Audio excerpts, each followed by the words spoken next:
Friends, I would like to share a few words on behalf of our beloved Remedios, Carreon. She is my aunt and my godmother. She is a beautiful, truly inspiring woman of God.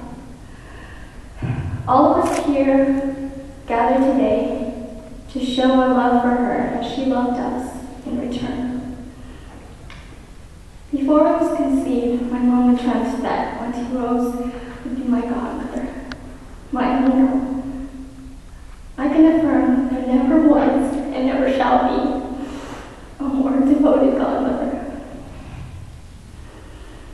From the beginning, I was with her almost as much as I was with my own parents. My own memory begins on the day that Joseph was born, when she took me to the hospital to see him. And I remember Auntie eagerly took every opportunity to babysit my brother and I. To this day, all I have to do is close my eyes, and I can tour her whole home and her car and her garden.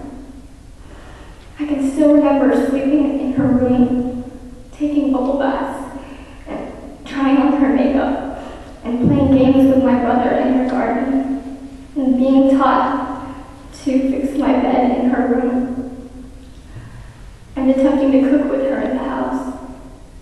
We'd make egg breakfasts together, home-squeezed orange juice, and delicious strawberry smoothies. Her favorite perfume was Estee Lauder, and I was always excited when she let me have a spritz on my wrist and on my jaw, especially when we would go to Mass or to family gatherings. I remember when Joseph and I were too excited to sleep at our bedtime, and she laid out a few blankets and pillows in the TV room, and we'd all watch cartoons together until we drifted off to sleep. She took Joseph and me to the snow for the first time, and whenever I visit the snow, I think of those times. Joseph and I loved her dearly, and were very attached to her.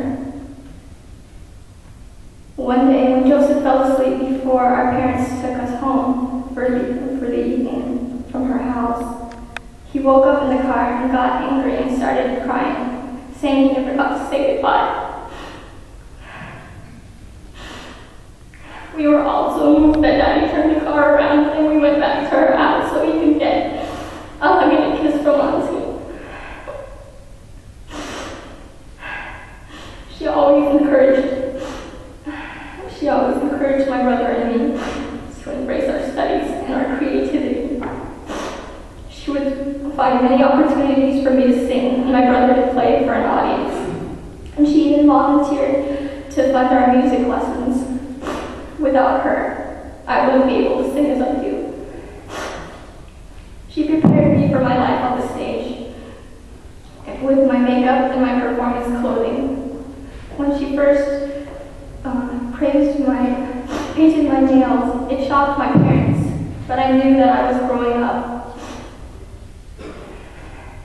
She was always extremely supportive on my faith journey, from my baptism to my reconciliation to my first communion and my confirmation. She was with me in every step of my life, even when I did wrong. I even admired the way she chastised me. She was stern, and if I deserved punishment, she did it. But always afterwards, she'd take me aside and tell me why she did that, and always told me afterwards that she loved me.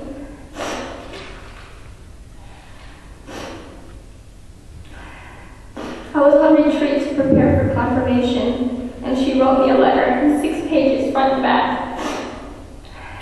She's always so religiously inspiring, never faltering in faith, no matter what pain she was going through.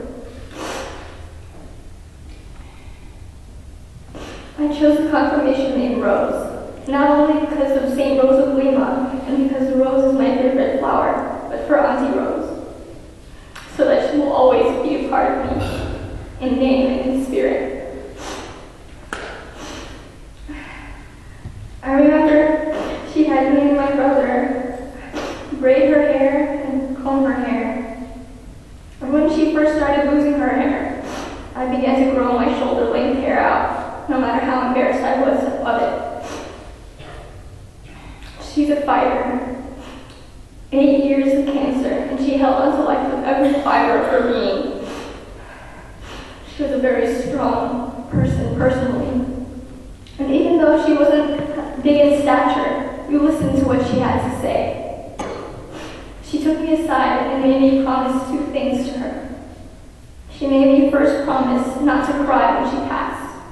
Obviously, I didn't keep that promise. But she also made me a promise several times to take care of my brother and my dad and my mom. And I intend to do just that. Last night, I cried at the viewing. But when I saw anyone else crying, I felt compelled to hold them in my arms with the strength and compassion that Auntie Rose had. When I held her hands in the casket last night, I remember one day when Daddy, Joseph, and I visited her towards the end, and we held her hands to keep them warm. I felt like if I held her hands long enough, they would warm up as she did then. Last night, she looked as if she was just sleeping. When I was editing pictures of her, from a long time ago, the black and white pictures and the old pictures, I was reminded of her beauty and radiance. I looked at her last night and I saw that no pain, no death, no cancer could take away that beauty. Never. Everything changes, but true beauty remains. I was afraid when they were closing the casket last night because she always liked tall ceilings when she slept. But then I realized that where she is, there are no ceilings.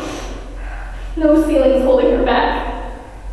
I'm confident that she went straight to heaven. And just like in the reading during the rosary last night, that Jesus will prepare a room for us in heaven. I picture Auntie Rose fixing up my old room and tending to a beautiful garden waiting for me.